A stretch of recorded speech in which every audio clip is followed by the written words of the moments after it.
안녕하세요. 사연 읽어주는 남녀입니다. 오늘도 와주셔서 감사드리며 그럼 오늘의 사연 바로 시작하겠습니다. 처음에 제 가족은 4명이었습니다.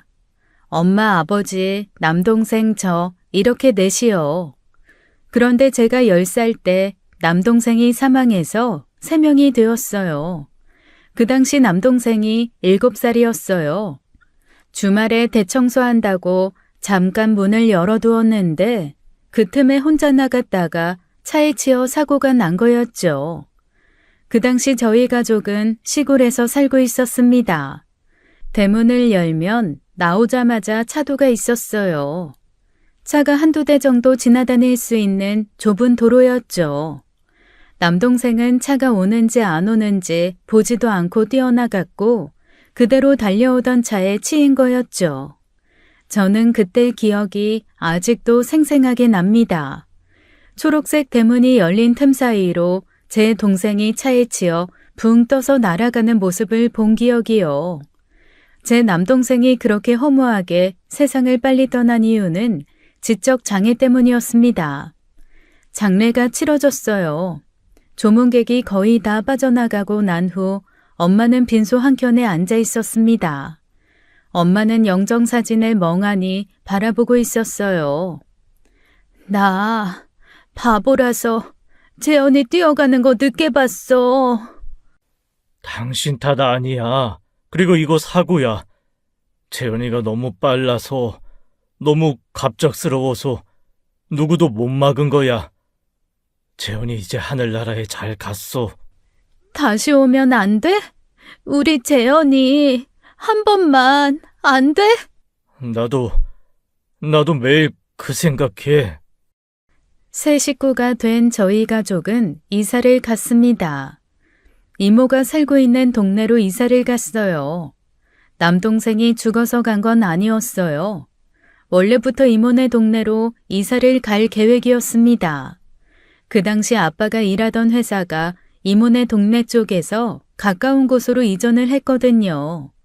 그나마 이모와 가까이서 사니 숨통이 좀 트이는 기분이었어요. 이모가 엄마를 옆에서 많이 돌봐주었거든요. 아빠는 퇴근할 때 종종 이모네 집에 들러 선물을 주곤 했습니다. 어느 날은 붕어빵, 어느 날은 아이스크림이요. 그리고 또 어느 날은 꽃다발을 가져다 주기도 했죠. 처제 덕분에 내가 회사 다닐만 하네. 정말 고마워. 이거 받아. 오늘 처제 생일이지?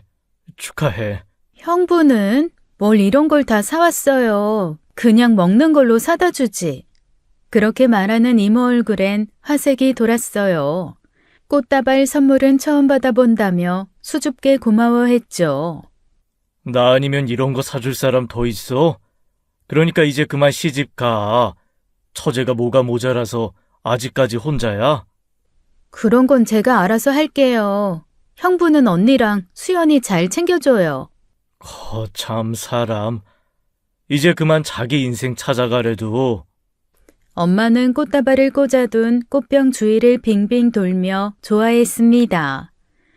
꽃 예쁘다. 은호가 이거 예뻐. 그치? 그러네. 예쁘네. 근데 언니 주변에서 돌아다니지 마. 그러다 꽃병 쳐서 떨어질라. 그래 알았어. 그렇게 대답한 엄마는 어느새 또다시 꽃병 주위를 돌고 있었어요. 결국 엄마는 꽃병을 손으로 툭 쳤고 유리로 된 꽃병은 식탁에서 떨어져 산산조각이 났습니다. 쨍그랑 소리에 이모가 달려왔고 엄마는 안절부절 못하며 화장실에 가서 숨었어요. 으이구, 내가 못 살아 정말. 그러게 빙빙 돌지 말라니까. 아휴, 내가 누굴 탓하냐. 유리병에 꽂은 내가 등신이지. 이모는 투덜거리며 유리 조각을 치웠고 꽃들을 플라스틱 통에 담아 다시 꽂았습니다. 엄마는 그제야 화장실에서 나왔어요. 이모 눈치를 보다 안 되겠는지 제게 다가와서는 놀자고 툭툭 건들더군요. 저는 쌩하니 제 방으로 들어가곤 했어요. 그때는 왜 그렇게 엄마가 미웠는지 모르겠습니다. 저희 아빠는 시골 마을에 아주 가난한 집에서 태어났다고 했어요. 옆 동네 부잣집의 장녀와 결혼했는데 그게 바로 저희 엄마였어요. 할아버지는 큰 땅을 일구며 살아가는 농부였는데 농사일을 도와주러 온 아빠를 보고 단박에 사위로 점 찍으셨다고 했죠. 사람이 성실하고 마음씨가 착한 게 할아버지 마음을 사로잡은 거였대요. 할아버지는 자기 딸과 결혼해주면 땅도 주고 집도 주고 돈도 준다며 아빠를 설득했다고 했습니다. 처음엔 아빠가 싫다고 했대요. 가난한 집에서 태어난 것도 억울한데 결혼까지 내 마음대로 못하냐는 생각이었다고 했죠. 할아버지는 끊임없이 아빠를 설득하고 돈으로 꼬셨다고 했습니다. 그러던 중 집안에 큰 돈이 필요해진 아빠가 할아버지의 설득에 넘어간 거였어요. 아빠의 엄마가 크게 아프셔서 서울에 가서 큰 수술을 받으셔야 했거든요. 결국 결혼을 약속하고 돈을 받아 친할머니 수술부터 시켰고 그 덕분에 제 친할머니는 그 후로 10년은 더 사셨다고 했습니다. 약속을 지키기 위해 아빠는 지적장애를 가진 엄마와 결혼하셨고요. 아빠는 착한 심성 때문에 외할아버지가 돌아가신 후에도 엄마를 외면하지 않고 계속 돌봐왔다고 했습니다. 저는 부모님의 이야기를 듣고 이모에게 이렇게 말했었어요. 아빠는 속물에 할아버지는 이기적이라고요. 그러자 이모가 그러더군요. 시작은 그랬을지 몰라도 네 아빠 참 괜찮은 사람이야. 이 세상 어떤 남자가 네 엄마 같은 사람 옆에 계속 붙어 있겠어? 네 외할아버지 사기당해서 재산 몽땅 날리고 더 이상 받아낼 것도 없는 마당에 난 네 할아버지 다 잃었을 때 네 아빠도 떠날 줄 알았어. 그런데 봐봐, 여직 네 엄마 옆에 붙어 있잖아. 오히려 받았던 재산까지 꺼내서 네 할아버지 도와주고. 그게 쉬운 일인 줄 아니? 그러니 참 좋은 사람인 건 맞아. 이모 말이 맞아요. 제가 딸로서 느끼는 아빠도 참 좋은 사람이었습니다. 엄마가 엄마로서의 역할을 못하니 아빠가 엄마 역할까지 모두 다 챙기며 일해서 우리 가족을 먹여 살리셨어요. 남동생의 사고 후에도 우리 가족은 잘 버티며 살았죠. 제가 19살이 되던 해였어요. 어느 날 아빠가 가슴이 답답하고 아프다고 호소하셨습니다. 아빠와 함께 동네 병원에 가서 CT를 찍으니 심근경색이라고 하더군요. 구급차를 타고 바로 대학병원으로 갔어요. 이것저것 검사 후에 아빠는 시술을 받아야 한다고 했죠. 그렇게 시술을 받으러 들어간 아빠가 심정지가 올 줄은 아무도 몰랐어요. 아빠는 에크모 기계와 산소 호흡기를 달고 나오셨죠. 의식은 있으신데 아무것도 하지 못하시더라고요. 아빠는 그저 누워있기만 하셨어요. 아빠가 할 수 있는 일은 눈만 깜빡이는 일이셨죠. 결국 병원에서 인공심장을 달자고 하더군요. 저는 그 상황에서 그러자고 바로 대답을 못하겠더군요. 솔직히 형편이 넉넉하지 않아 병원비부터 걱정이 되었어요. 소식을 들은 이모가 달려왔습니다. 수연아, 병원비는 걱정하지 마. 그건 이모가 알아서 할게. 그치만 수술비가 엄청 비싸던데. 돈이 대수니? 네 아빠부터 살고 봐야지. 이모는 1,000만 원이 훌쩍 넘는 돈을 아빠 병원비에 쓰는 일에 일말의 망설임도 없었어요. 저는 고마워서 눈물만 났습니다. 그런데 참, 인생 참 얄궂더군요. 인명은 하늘에 달려있어서 그런 걸까요? 인공심장 수술을 받으려면 허가를 받아야 하는데 그 허가를 기다리던 중 아빠가 돌아가셨어요. 아빠가 돌아가신 후 이모가 가끔 한숨 섞인 목소리로 이렇게 말하곤 했죠. 형부가 만날 처제 미안해 하더니 나한테 또 미안해지기 싫어서 그렇게 빨리 갔나 보다. 아휴. 그렇게 저는 엄마와 단둘이 남았어요. 그 후로는 이모가 전적으로 엄마를 돌보았습니다. 이모가 다니던 회사도 그만두고 집에서 프리랜서로 일하며 엄마를 돌보았죠. 수연아, 이모가 너 이렇게 도와줄 수 있는 건 딱 너 취업할 때까지야. 알았지? 이모가 계속 엄마 옆에만 있어줄 순 없잖아. 이모도 일해야 먹고 사는데 이모 말 서운하게 듣지 말고. 전혀 서운하지 않았습니다. 고마움이 넘쳐 미안함만 가득할 정도였어요. 저는 이모를 실망시키지 않으려고 무던히도 노력하며 살았습니다. 작은 일 하나에도 최선을 다하며 살았던 것 같아요. 그렇게 대기업에 입사하게 되었고 매달 꼬박꼬박 돈이 들어오니 살만해졌습니다. 저는 요양보호사를 구해 엄마를 집에서 돌보게 했습니다. 이모도 5년 만에 회사에 다시 복귀했어요. 이제야 좀 안정된 삶을 찾아가는 것 같았습니다. 그리고 28이 되던 해에 남자친구도 생겼어요. 연애는 사치라고 생각했는데 사람 마음이 내 마음대로 안 되더군요. 남자친구는 저에게 무척 잘해주었습니다. 늘 엄마를 챙겨야 했고 우리 집안의 가장 역할만 하던 제가 누군가에게 의지할 수 있다는 게 너무 신기했어요. 힘들 때면 남자친구에게 기대곤 했습니다. 남자친구는 제 투정을 다 받아주고 위로도 참 잘해주었어요. 사귄 지 1년째 되던 해에 남자친구가 프로포즈를 했죠. 남자친구를 정말 사랑했지만 결혼은 또 다른 문제였어요. 과연 내가 지적 장애인인 엄마를 두고 결혼해서 잘 살 수 있을까부터 생각해봤죠. 그런데 그저 눈앞이 캄캄하더군요. 저는 프로포즈를 거절했습니다. 우리의 이별은 정해진 수순이라고 생각했어요. 남자친구가 이렇게 나올 줄은 정말 몰랐죠. 우리 장모님 모시고 살자. 평생 장모님 우리가 모시자. 나 그러고 싶어.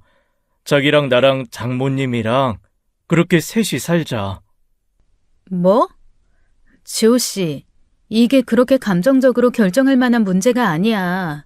지호 씨야 지금은 결혼하고 싶어서 뭐든지 할 수 있을 것 같겠지만 우리 엄마랑 함께 산다는 게 그렇게 쉬운 문제가 아니라고. 나 쉽게 생각하고 쉽게 결정한 거 아니야. 나 각오됐어. 합가해서 사는 게 다가 아니라고. 나 애 낳을 생각 없어. 내가 전에 말했잖아. 내 동생도 장애아였다고. 그건... 이제 우리가 왜 안 되는지 알겠지? 장애는 세대를 건너뛰어서 유전되기도 한데 내가 애를 낳으면 분명... 그만하자. 그래, 좋아, 딩크. 우리 딩크 부부하면 되지. 난 한 번도 못 본 내 자식보다 지금의 네가 더 소중해. 나야 위로 형도 있는데 나까지 대 이을 필요는 없잖아. 안 그래? 난 너만 있으면 된다고, 정수연. 난 진짜 너 없으면 안 된다고. 남자친구가 모든 걸 다 포기하고 저와 결혼하겠다는 말에 감동했어요. 지금 다시 생각해보면 그 나이 때에 할 수 있는 참 얕은 생각이었습니다. 남자친구가 저를 위해 뭐든지 해줄 거라 생각하고 우리 둘은 어떤 역경이 와도 다 헤쳐나갈 수 있을 거라는 자신감이요. 그나마 남자친구네 집도 저희 집 못지않게 형편이 좋지 않아서 위안이 되었어요. 그래도 비슷한 집안끼리 결혼하니까 크게 반대하진 않겠구나 했죠. 더군다나 형네 부부가 시댁과 합가해서 살고 있다고 했으니 저희 엄마와 합가해서 사는 걸 반기진 않아도 반대하시진 않겠다 싶었습니다. 남자친구와 결혼 이야기를 하며 행복에 빠져 있을 무렵이었어요. 첫인사는 언제 가면 좋을지, 상견례는 언제 할지 서로 상의하고 있었죠. 그러던 어느 날 제게 모르는 번호로 전화가 왔습니다. 네, 여보세요? 정수연 씨 핸드폰이죠? 네, 맞는데요. 나 윤지호 엄마예요. 우리 좀 만나죠? 내가 할 얘기도 좀 있고. 주소 찍어서 보내줄게요. 1분도 되지 않은 전화통화를 끊고 기분이 이상했습니다. 그분은 제게 남자친구에게 말하지 말고 나오라는 말도 잊지 않았죠. 마치 드라마에서나 들어볼 법한 전화통화를 제가 한 거였어요. 그런데 이해가 가질 않았습니다. 보통 이런 대화는 부잣집 사모님이 자기 아들이 만나는 가난한 집 딸에게 하는 대화잖아요. 다시 한번 말씀드리지만 시댁은 부잣집도 평범한 집도 아닙니다. 저희 집과 크게 다르지 않은 집안이었어요. 그래서 저는 큰 걱정 없이 만나뵈러 갔죠. 예비 신부가 궁금해서 부르셨겠지 하는 심정으로요. 예비 시모가 문자로 찍어준 장소는 어느 고급 중식당이었습니다. 그곳에서 처음 만난 남자친구의 어머니는 꽤나 부잣집 사모님처럼 보였어요. 명품 가방에 명품 옷을 입은 예비 시모는 누가 봐도 돈 꽤나 있어 보이는 사모님처럼 보였죠. 남자친구에게 듣던 집안 형편과는 사뭇 정반대되는 차림새였습니다. 하지만 씀씀이까지 부잣집 사모님은 아니었어요. 예비 시어머니는 짜장면 2그릇만 시키셨거든요. 저는 속으로 생각했습니다. 짜장면 1그릇 먹이면서 뭘 물어보시려고 이렇게 친히 부르셨나 하고요. 그런데 제게 특별히 물어보는 것도 없었어요. 그래서 저는 생긴 게 궁금해서 부르셨구나 했죠. 간단하게 인사를 나누고 영양가 없는 날씨 얘기만 한 10분을 했어요. 짜장면이 나오자 예비 시모가 일단 먹으라고 했죠. 저는 잘 보이고 싶다는 마음에 저도 모르게 마음에도 없는 소리를 했어요. 지호 씨한테 듣기로 어머님이 미인이시라고 했는데 제 생각보다 더 미인이시네요. 지호 씨가 어머님을 많이 닮았나 봐요. 사실은 반대였어요. 남친 말로는 어머님이 한미모 하신다고 했는데 그냥 관리 안 한 아줌마였죠. 그렇지만 칭찬은 고래도 춤추게 한다고 하니 저는 입에 침도 안 바르고 거짓말을 한 거였습니다. 남친 엄마는 그 말에 한쪽 입꼬리를 올리며 피식 웃으셨죠. 기분이 좋으신 건지 비웃으시는 건지 구분이 잘 되지 않는 웃음이었어요. 저는 그 후로도 예비 시모가 될 그분의 기분을 맞추려 노력했습니다. 식사 중간중간 남친 엄마는 제게 이것저것 물었습니다. 주된 질문은 가정 환경에 대한 거였어요. 아버지 돌아가신 것, 엄마에게 장애가 있다는 것, 집안 형편에 관한 것들이었죠. 그럼 아가씨가 번 돈으로 생활 꾸려나가는 거예요? 네. 저희 엄마는 아무래도 일하시기가 어려우시니까요. 그래도 가끔 일자리가 연결돼서 가끔 일을 나가시기는 하는데 고정적으로 하시는 일은 없으세요. 그럼 수연 씨가 가장이나 마찬가지네. 기특하네. 혼자서 어린 나이에 엄마 모시고 사는 게. 남친 엄마는 제 손을 잡아주시며 미소를 지으셨어요. 저도 그 미소에 화답하듯 미소를 지어 보였습니다. 분위기는 나쁘지 않았어요.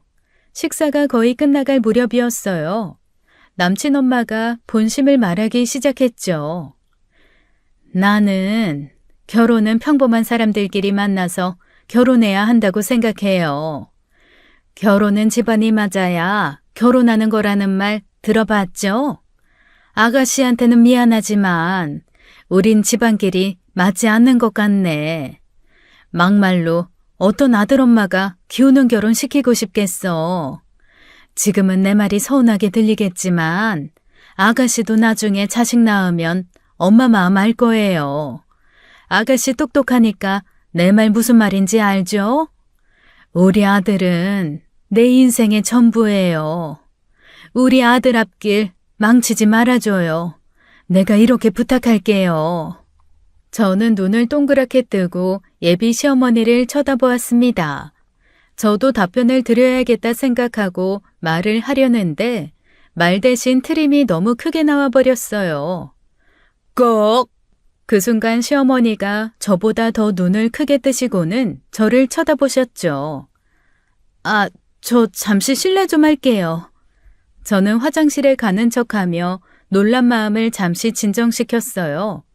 예비 시어머니의 말을 여러 번 복귀하듯 생각해 보았습니다. 결혼 반대하는 건 그렇다 치고 겨우 짜장면 1그릇 사주면서 저를 반대한다는 게 기분이 무척 상하더라고요.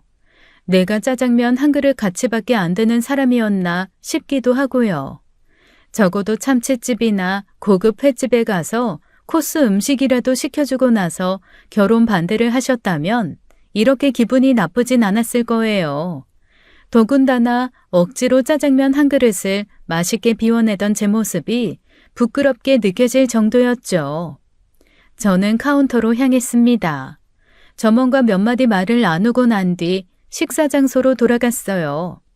제가 자리에 앉자 예비 시모가 기다렸다는 듯 봉투 하나를 내밀었습니다. 봉투에 뭐가 들었는지 모르겠지만 무척 얇았어요. 상품권인가 했습니다. 이거 받아요. 이게 뭔가요? 그래도 남의 집 귀한 딸 불러서 좋은 소리 못했는데 위로금이라고 생각해요. 저는 봉투를 물끄러미 내려다보았습니다. 저도 이쯤 되니 이판사판 공사판이었어요. 체면이고 뭐고 없었습니다. 그리고 어차피 이렇게 된 거 할 말은 속 시원히 다 하고 가야겠다고 생각했죠. 제가 생각해봤는데요. 저도 아주머니랑 같은 생각이에요. 비슷한 수준의 사람끼리 만나면 잘 산다고 하더라고요. 그래서 제가 이 자리에 나온 거기도 하고요. 지훈의 집안이나 저희 집안이나 솔직히 비슷하잖아요. 저희 집도 아줌마네처럼 서울에 집 한 채 없고요. 월세 살아요. 지호가 그러던데 맞죠? 아줌마네도 월세 산다고. 엄마가 돈을 못 모아서 한평생 1평도 가져본 적 없다고 속상해하면서 지호가 저한테 말하더라고요. 예비 시모는 제가 아줌마라고 칭할 때부터 얼굴 표정이 찌푸려지더니 제 말이 끝날 때쯤엔 퍼그처럼 인상이 변해 있었습니다. 그리고는 젓가락을 탁 소리 나게 내려놓았어요. 이봐요, 아가씨! 잠시만요. 저 아직 말 다 안 끝났어요. 어머님은 서로 맞는 집안끼리 결혼하는 거라고 하셨지만 제 생각은 달라요. 저는 저보다 나은 집안에 시집 가고 싶었어요. 저 정말로 누구보다 열심히 살았거든요. 지호보다 공부도 열심히 해서 더 좋은 대학 나왔고요. 지금은 지호보다 연봉도 높아요. 솔직히 저희 둘 능력만 비교하면 지호가 저보다 기울어요. 그런데 저는 이런 걸 굳이 비교하고 저울질하면서 결혼할 생각 없었어요. 이런 조건들 나열해가며 누가 더 낫고 모자라다고 당사자 앉혀놓고 얘기하는 건 예의가 아니잖아요. 예비 시모는 제 말을 듣더니 콧구멍이 2배는 커졌습니다. 얼굴도 달아올라 있었죠. 너 지금 나 예의 없다고 돌려 까니? 본데 없이 잘한 티가 이렇게 나는 거야. 이래서 내가 이 결혼 반대하는 거라고. 나도 너희 집안이 어느 정도라도 되면 이런 말까지 안 했다. 그런데 너희 엄마 하자가 있다며. 사실 우리 노후 대비 다 되어 있고 너희들한테 짐될 일 없어. 그런데 너는 아니잖니. 장애 있는 네 엄마를 네가 평생 돌봐야 한다던데. 그게 빚져서 시집 오는 거랑 뭐가 다르니. 너 막말로 지호가 대출 5억 들고 장가가도 지금처럼 결혼하겠다고 말할 수 있어? 너도 머리로는 다 계산해놓고 어쨌든 지호가 너보다 조건이 나으니까 결혼 결심한 거 아니야? 예비 시모는 얼굴이 울그락 푸르락하며 목소리를 높이고 있었습니다. 반면에 저는 오히려 차분하게 말했어요. 아직 제가 아줌마 며느리 된 것도 아닌데 이 정도 얘기하시는 거 보면 어머님도 하자가 많으시네요. 저희 엄마 욕보이시는 건 이미 선 넘으셨죠. 아니, 제가 며느리여도 이러시는 건 더더욱 안 되는 거 아닌가요? 그리고 제가 말을 안 해서 그런데 그 명품 가방이 아줌마한테 가당키나 하나요? 월세 70만 원짜리 집에 사시면서 300만 원짜리 가방이라니. 지호가 왜 자기 엄마 때문에 평생 가난하다고 했는지 이제 좀 이해가 가네요. 오늘 이 자리에 나오길 잘한 것 같아요. 적어도 아줌마가 제가 원하는 시어머니상은 아닌 거 정확히 알았으니까요. 뭐? 이게 정말 미쳤나? 예비 시모가 저의 뼈 때리는 말에 발작하며 저를 때리려는 신용을 하더군요. 저는 오히려 때리라는 듯 한 발짝 더 다가섰습니다. 그랬더니 예비 시모가 물러서더군요. 막말도 모자라서 저 때리시게요?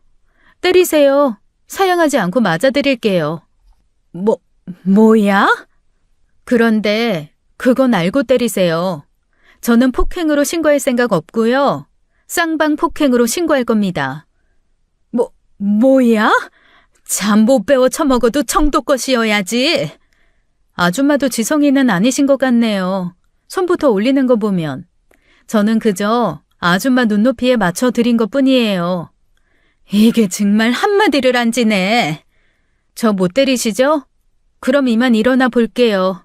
어차피 더 하실 말씀도 영양가 없는 말이실 거잖아요. 참, 그리고 오늘 점심 잘 먹었습니다.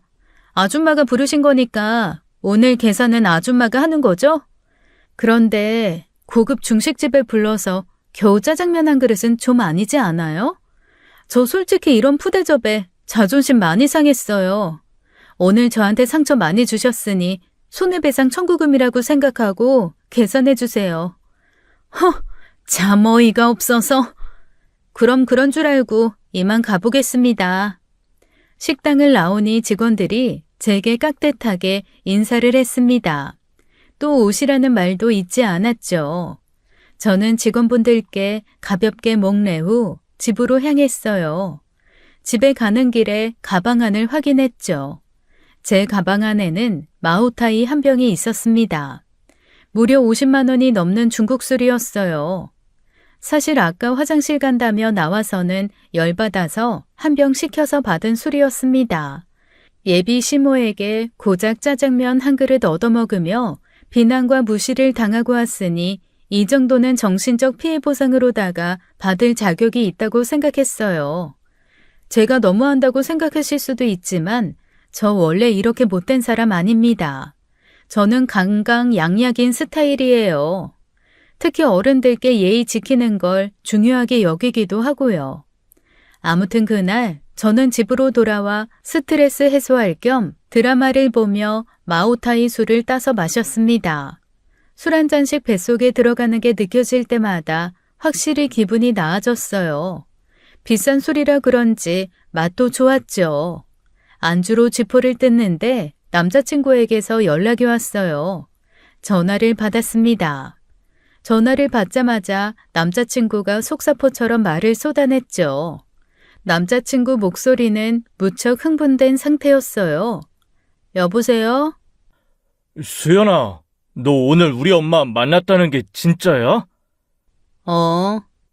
그런데 우리 엄마가 이상한 소리를 하던데 짜장면 2그릇에 50만 원 넘게 나와서 식당 종업원들이랑 싸우고 난리도 아니었다는데? 그거? 그럴 일이 있었어. 우리 엄마 그것 때문에 무전 취식했다고 경찰서 갔다 오고 난리도 아니었어. 그래?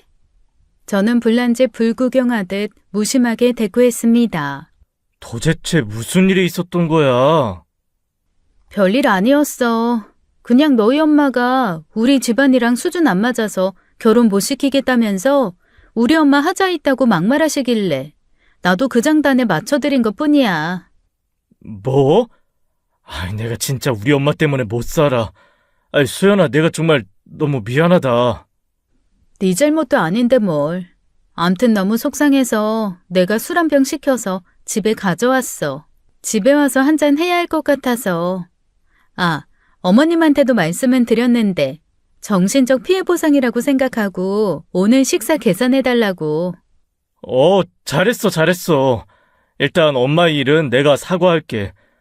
우리 엄마 대체 왜 그러나 몰라. 드라마를 너무 많이 봐서 그런가? 본인이 부잣집 사모님인 줄 아신다니까. 너가 이해 좀 해줘.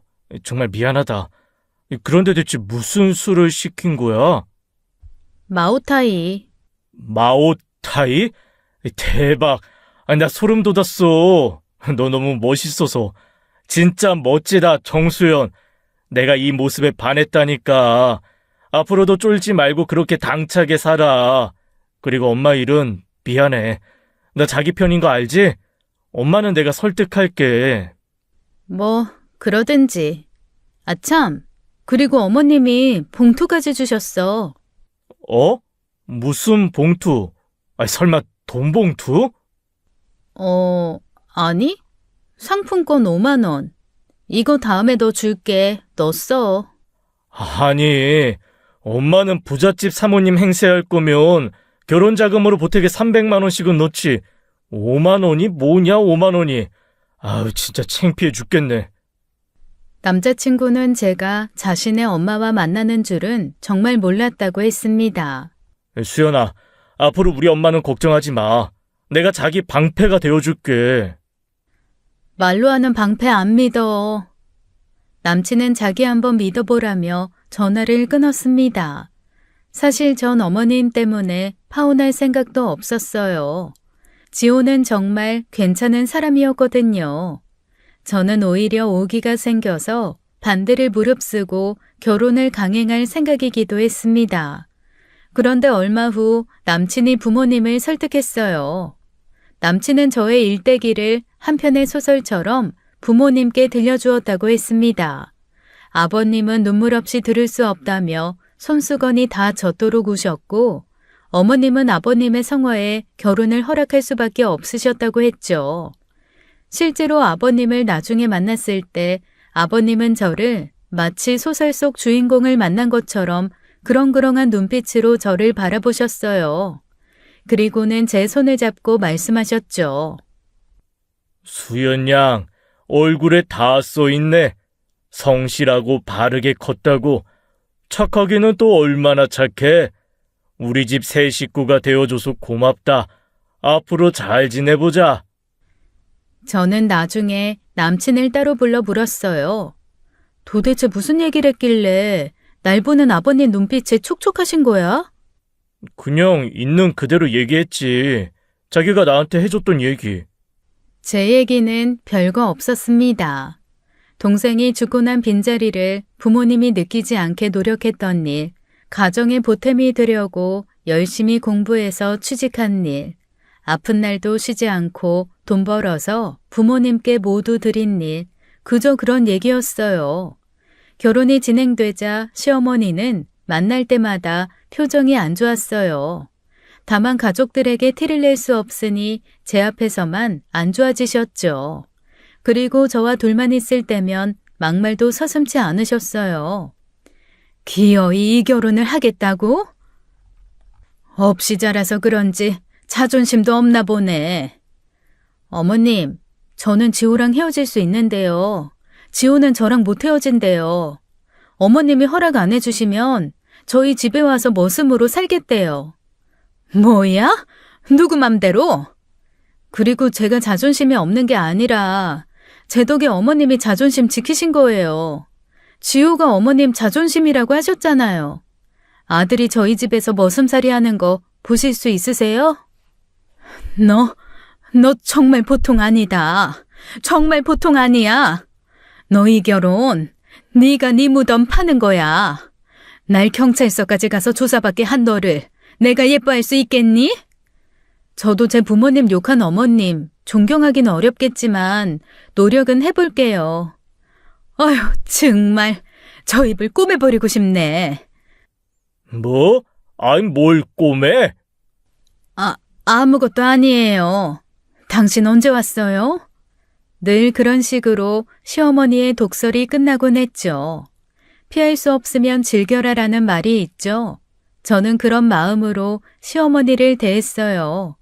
나중엔 시어머니가 오늘은 내게 어떤 말을 하시려나 궁금해하는 경지에 이르렀죠. 저는 방 2개짜리 빌라에서 신혼을 시작했습니다. 남편은 약속대로 엄마를 모시고 살려고 했어요. 그런데 이모가 여건이 될 때까지는 엄마와 함께 지내겠다고 했죠. 대신 신혼집을 이모네 집 근처로 구하기로 했어요. 걸어서 5분 거리에 집을 구했고 저는 엄마를 자주 들여다볼 수 있었습니다. 이모에게 너무 감사했어요. 이모가 없었더라면 공부도 대학도 취업도 결혼도 못했을 겁니다. 저는 결혼하면서 이모에게 500만 원을 드렸어요. 나한테 돈을 왜 줘? 보통 딸들이 시집 갈 때 엄마한테 돈 주고 간대. 그럼 엄마한테 드려야지. 솔직히 엄마 역할은 이모가 다 했잖아. 이것밖에 못 줘서 미안해. 그리고 고마워, 이모. 내가 나중에 꼭 효도할게. 얘가 사람 울리는 재주가 있네. 이모는 소매로 눈물을 찍어냈습니다. 이모는 제가 드린 돈보다 더 많이 해주셨어요. 엄마와 이모와 셋이 혼수를 보러 다녔는데 이모가 전부 계산해 주었죠. 절대로 받을 생각이 없었는데 이모가 꼭 해주고 싶다고 해서 억지로 받았습니다. 남편은 결혼 전이나 후나 다름없이 저와 제 가족들에게 잘했습니다. 남편은 이타심이 강한 사람이었어요. 남편에겐 늘 고맙고 미안하고 그랬습니다. 결혼 후에도 저와 시어머니의 사이는 변하지 않았어요. 시댁에서 시어머니를 마주칠 때마다 늘 그냥 지나가는 법이 없었죠. 음식을 차려놓고 너네 집에서 이런 거 먹어봤겠냐? 라는 말은 많이 먹어라라는 말씀으로 들었고 명절에 세배하면 우리 아들은 참 처가복도 없지 라고 하셔서 덕담이라고 생각하곤 했습니다. 그럴 때마다 남편은 제 손목을 잡고 집으로 데리고 오곤 했습니다. 어머님 저러실 때마다 매번 나 데리고 안 나와도 돼. 뭐 한두 번이야? 그래도 난 싫어. 너도 듣고만 있지 말고 반격해. 결혼 전엔 잘하더니 왜 안 해? 어떻게 그래. 그래도 당신 어머니인데. 그런데 화가 난 사람은 남편뿐만이 아니었어요. 화가 난 시아버지가 늘 집안 분위기 망친다고 시어머니를 엄청 잡으셨어요. 결국 시어머니는 제게 미안하다고 사과까지 하셔야 했죠. 사과도 곱게 하신 건 아니었지만요. 이왕 한 식구 된 거 어쩌겠냐. 내 아들이 너랑 살겠다고 하는데 내가 가끔 싫은 소리 해도 네가 듣고 넘겨. 그래야 너네 둘이 잘 사는 거야. 괜히 여기저기 떠들어서 집안에 분란 만들지 말고. 그렇게 집안 시끄럽게 해봐야 여자 하나 잘못 들어왔단 소리나 아, 지금 뭐 하는 거야? 그게 사과하는 태도야? 사과하겠다는 거야? 싸우자고 시동 거는 거야? 당신이 어른이 돼서 이 정도밖에 마음을 못 써? 내가 그렇게 알아듣게 얘기를 했는데 아직도 못 알아들었어? 당신 잠깐 안방으로 들어와. 알았어요. 또 몇 시간을 사람 앉혀놓고 잔소리 하려고. 그럼 빨리 사과해. 알았대도요. 내가 미안하다. 앞으로 잘 지내야지 어쩌겠냐.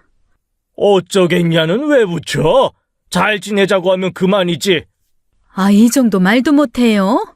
그 후로 시어머니가 좀 조심하시긴 하셨습니다. 그런데 사람 잘 안 변한다잖아요. 시간이 지나니 도루묵이었지만 그래도 그런대로 위기를 잘 넘기고 살아왔습니다. 온전히 제 편을 들어주는 남편 덕이었어요. 그런데 결혼 12년 만에 남편이 변했습니다.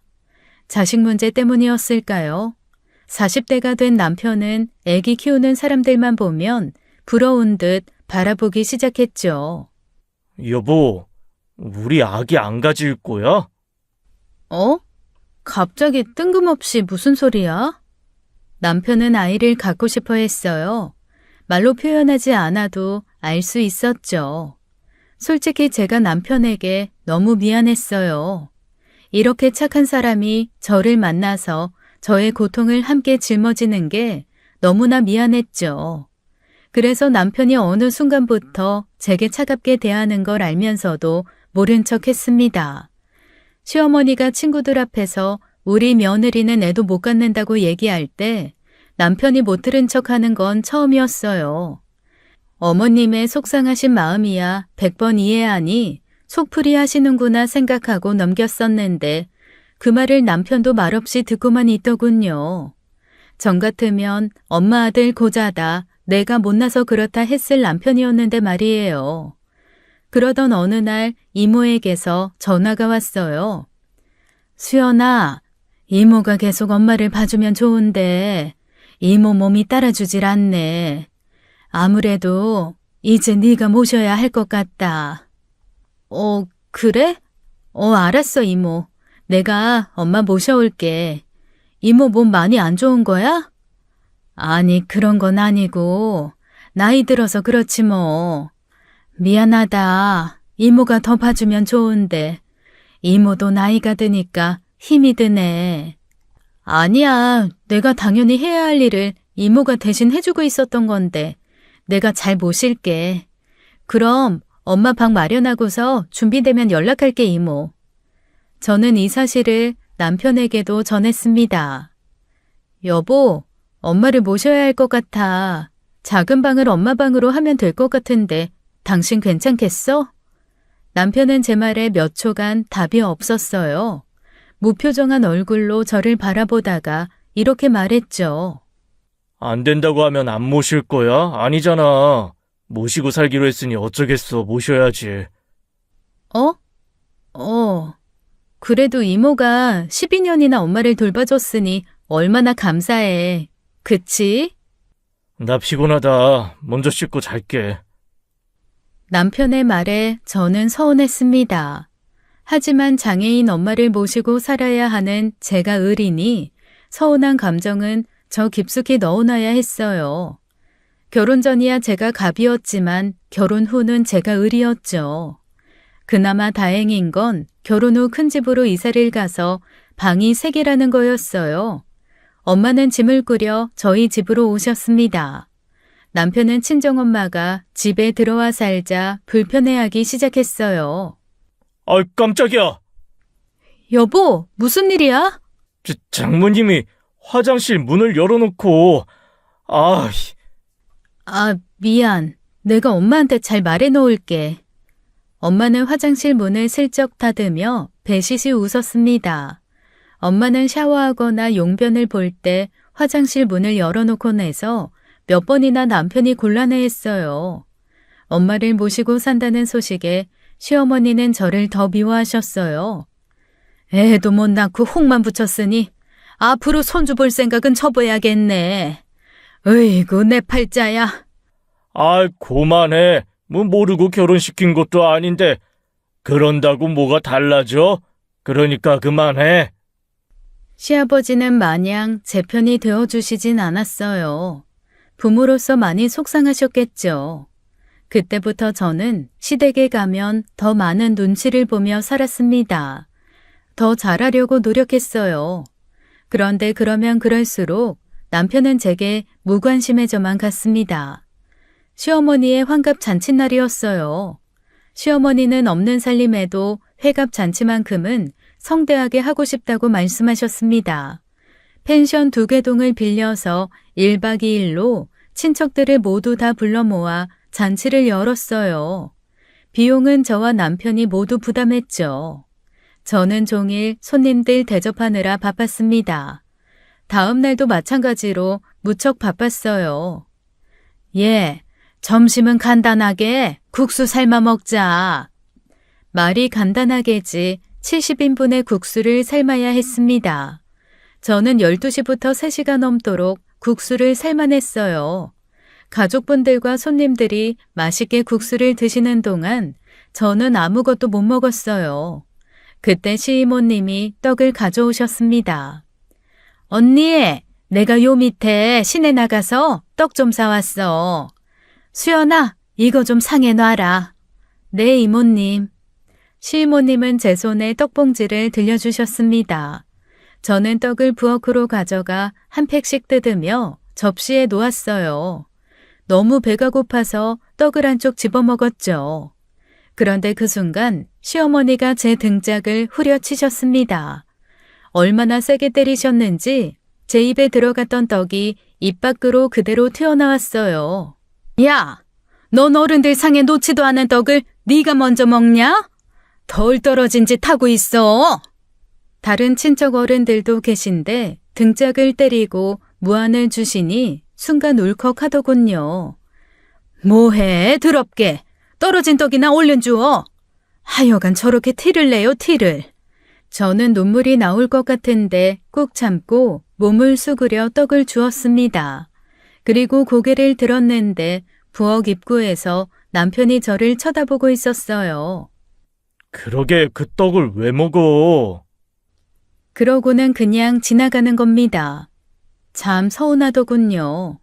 제가 그때부터 표정이 안 좋아져 있으니 남편이 저를 불러 말하더군요. 엄마 저러시는 거 한두 번이야. 그냥 웃고 좀 넘겨. 저는 그 말에도 한마디 못했어요. 장애인 엄마를 모시고 사는 죄라고 생각했어요. 시어머니의 환갑잔치가 끝나고 저는 녹초가 되어 집에 왔습니다. 집에 오니 엄마가 집을 엉망으로 만들어놨더군요. 어질러진 주방과 집은 둘째치고 화장실이 문제였어요. 화장실이 온통 무지개색으로 칠해져 있었거든요. 엄마, 이게 다 뭐야? 아, 그게 내가 TV를 봤는데 목욕하면서 물감놀이를 하길래 나도 해봤지. 그런데 내가 지우려고 물을 뿌렸는데 안 지워지네. 안 지워질 수밖에요. 목욕놀이용 물감이 아니라 아크릴 물감이었으니까요. 그걸 본 남편은 한숨을 푹 쉬었습니다. 남편의 한숨 소리를 들은 엄마는 혼나는 강아지처럼 움츠러들었어요. 그 모습을 보니 또 속상했죠. 여보, 이건 내가 치울게. 당신은 가서 쉬어. 이게 지워지긴 하는 거야? 인테리어 한 지 얼마나 됐다고. 난 모르겠다. 당신이 알아서 다 지워놔. 저는 눈물이 나왔습니다. 물감 칠해진 것을 하나하나 뜯어서 벗겨내야 했어요. 너무 힘들었죠. 그 와중에 엄마는 배고프다고 밥을 달라고 했어요. 저는 욕실 청소를 다 못하고 나와 밥을 차렸고 저는 밥 한 숟가락 못 들고 다시 욕실로 향했습니다. 장애인 가족과 함께 사는 건 어려운 일이에요. 특히 그중에 가장 힘든 건 감정 조절이 되지 않을 때입니다. 이모와 살 때는 엄마가 유순한 편이었는데 어느 순간부터 고집이 생기기 시작했습니다. 엄마도 새로운 환경에서 스트레스를 받아서 그런가 보다 하고 넘겼었죠. 그러던 중 이모가 쓰러졌다는 연락을 받게 되었어요. 병원으로 달려갔습니다. 환자분이 뇌경색으로 편마비가 오셨습니다. 어제 새벽에 응급으로 입원하셨다가 현재 집중 치료실에 계십니다. 병원에서는 보호자가 상주하며 환자를 돌보기를 권했습니다. 이모의 보호자는 저밖에 없었어요. 저는 회사에 6개월 휴직을 내고 이모를 돌보게 되었습니다. 시댁에 전화해서 식사 약속도 취소를 했어요. 어머님, 이번 주 주말에 식사 약속에 저는 못 갈 것 같아요. 죄송해요. 왜 못 와? 저희 이모가 몸이 안 좋으셔서 입원하셨거든요. 제가 보호자로 상주해야 하는 상황이에요. 네 이모가 아픈데 네가 병원에 왜 가니? 네? 이모가 보호자가 없어서요. 아니 그러니까 그게 너랑 무슨 상관이냐고. 잔말 말고 주말에 와라. 별 시덥지도 않은 핑계로 시댁 모임에 빠지는 게 말이 되니? 그것도 어버이날인데. 죄송해요 어머님. 죄송한 거 알면 주말에 와. 시어머니는 기분 나빠하면서 전화를 일방적으로 끊어버렸습니다. 저는 결국 주말에 시어머니께 용돈만 계좌로 붙여드렸어요. 그리고 바로 안부 전화를 드렸죠. 어머님, 어버이날 축하드려요. 오늘 못 가서 죄송해요. 대신에 용돈 보내드렸어요. 너 기어이 오늘 네 남편만 보낸 거야?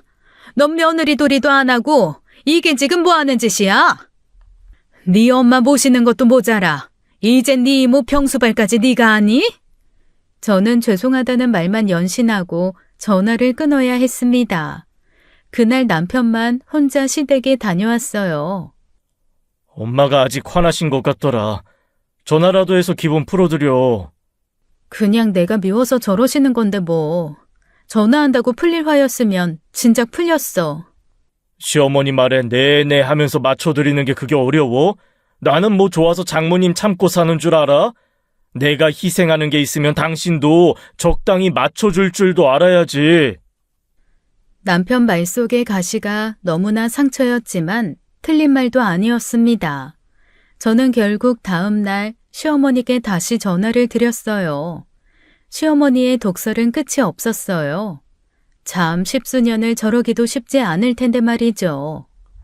너는 어버이날 약속을 했으면 와야지. 기어이 네 이모 입원한 병원을 가? 네. 내는 무슨 내야? 나 솔직히 약속 취소한 거 서운하다. 네. 뭐? 나는 네가 지호 혼자 보내서 기분 나쁘다 이거야. 네. 넌 네 이모보다 시부모가 우선이어야 하는 거 아니니? 네. 그러니까 그 보호자 상준지 뭔지 당장 그만둬라. 그 말에는 차마 네라고 못하겠더군요. 저는 대답을 안 했습니다. 그러자 시어머니가 소리를 버럭 지르셨어요. 아, 왜 말이 없어? 오늘은 곧잘 내내 하더니 왜 조개처럼 입을 다물어? 막말로 네 이모가 엄마도 아닌데 네가 거기 가서 왜 그 짓을 하느냐 말이야. 병수발한다고 돈이 나와 떡이 나와? 넌 결혼을 했으면 네가 윤씨 집안 미천이라는 걸 알아야지. 왜 엄한 데서 노동을 하냐 이 말이야. 그렇게 할 일이 없으면 우리 집에 와서 청소나 해라. 저는 절로 한숨이 나왔습니다. 그리고 저도 모르게 폭발해 버렸죠. 폭발한 제 마음과 다르게 말은 아주 차분하게 나갔어요. 어머님, 저 어릴 때 밥 차려주고 행사 때마다 손잡고 다녀준 사람이 이모예요. 어머님처럼 저한테 손가락질하고 비난하고 무시하는 게 아니라 잘한다 잘한다 칭찬해주고 힘들 때마다 옆에서 도와준 사람이 이모라고요. 저한테는 솔직히 엄마보다도 더 고마운 사람이 저희 이모예요. 그런 사람이 아파서 처음으로 제 도움이 필요하다는데 그걸 하지 말라고요? 어떤 금수만도 못한 인간이 그래요. 어머님은 그러실 수 있으세요?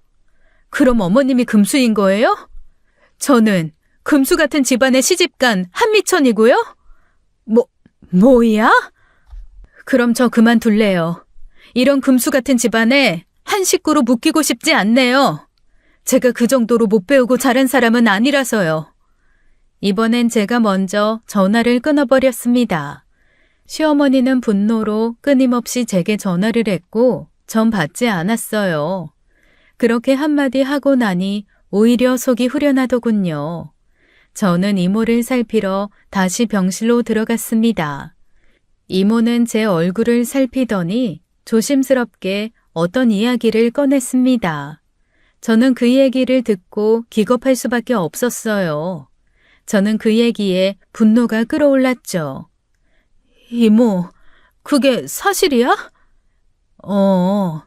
윤서방이 너 없을 때 엄마를... 저는 온몸이 부들부들 떨렸어요.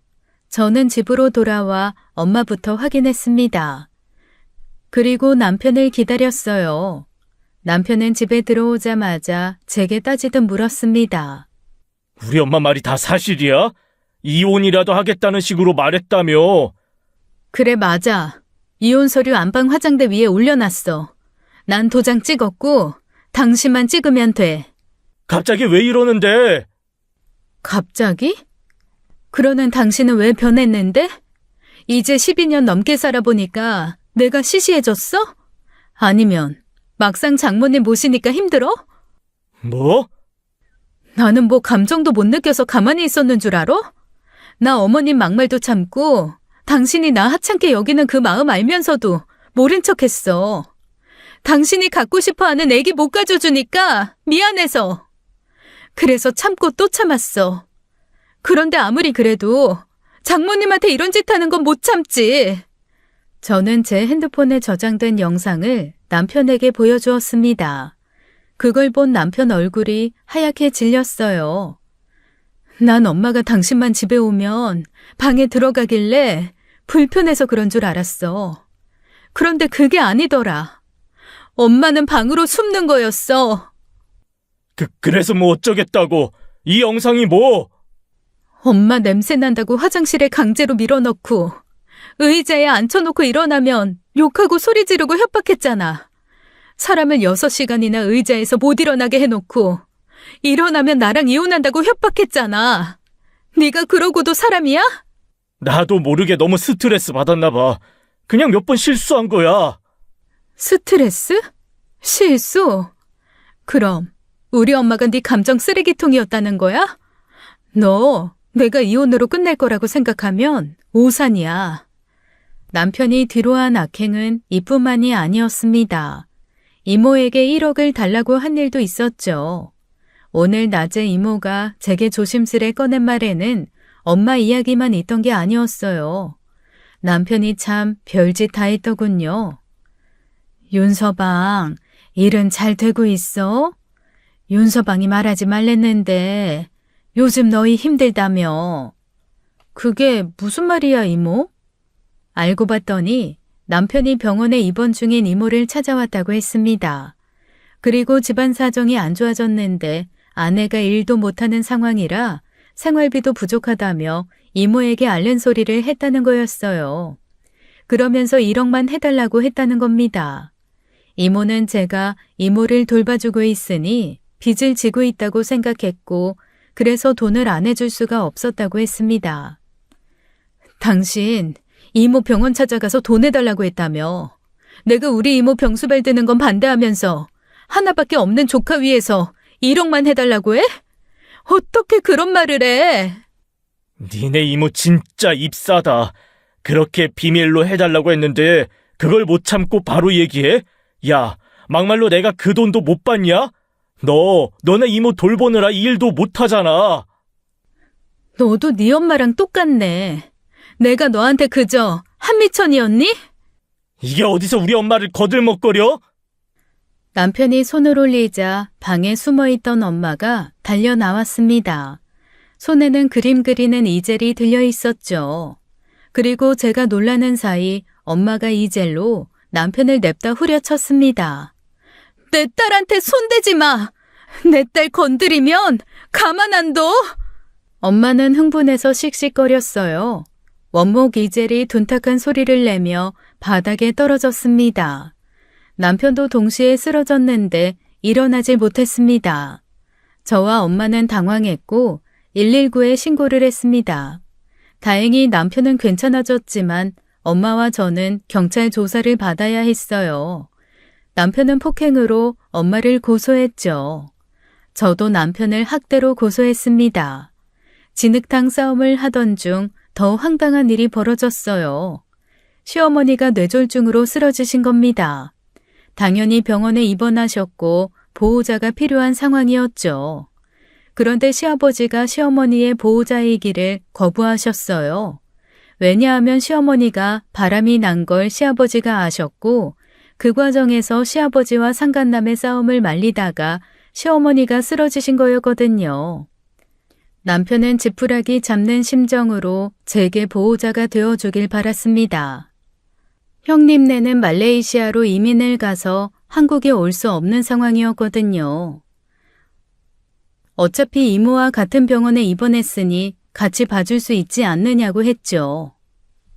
저기, 그날 우리 감정이 너무 격해졌던 것 같아. 나 고소 취하했어. 그러니까 당신도 고소 취하하고 우리 엄마 좀 봐줘. 내가 부탁할게. 내가 머리에 총 맞았어? 난 고소 취하할 생각 없고 당신 엄마 봐줄 생각도 없어. 당신 엄마가 나한테 해준 게 뭐 있다고 내가 그래야 돼?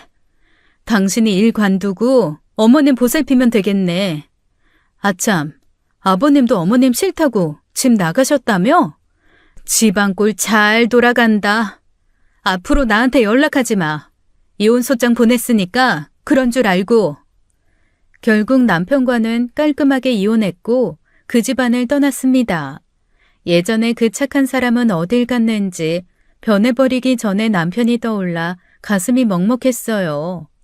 하지만 전 현재만 생각하기로 했죠.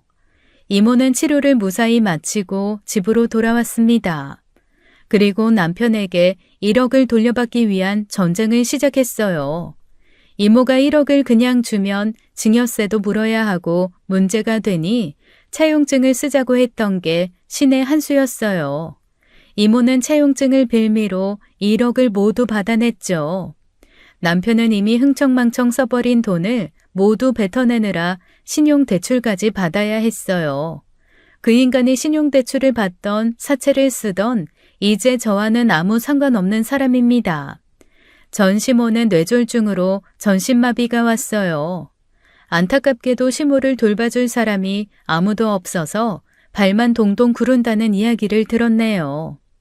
마음씨를 평생 나쁘게 썼으니 옆에 남아있는 사람이 있을 리가 없죠.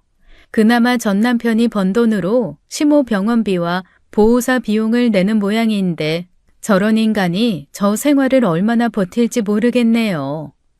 반면에 저는 너무 잘 살고 있습니다. 엄마와 이모와 셋이 한 집에서 전처럼 지내고 있어요. 셋이 똘똘 뭉쳐서 힘든 일을 서로 나누며 잘 지냅니다. 이제 서러웠던 12년의 결혼 생활을 끝내고 가벼운 마음으로 살아가려고 해요. 제 앞으로의 인생 응원해 주시면 감사하겠습니다. 지금까지 사연 읽어주는 남녀였습니다. 끝까지 시청해 주신 여러분 감사드리며 저희는 다음 사연으로 돌아올게요. 감사합니다.